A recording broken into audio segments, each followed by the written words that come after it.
तुम्हाला वाटतंय, तुम्हाला राग येतोय कारण शेण खाऊन ठेवलंय.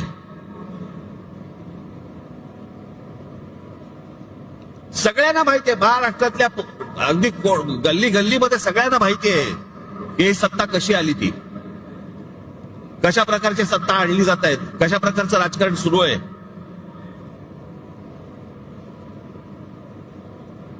बरं, हीच माणसं ज्यावेळेला विरोधी पक्षामध्ये होती त्यावेळेला आता जे मी बोलतोय तेच गोष्ट बोलत होते.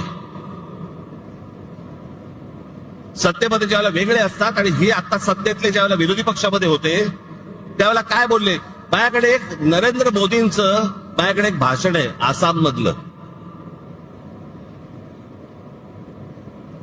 त्या भाषणाची शेवटची जी 10 सेकंद 15 सेकंद आहेत ना, ते नीट ऐका.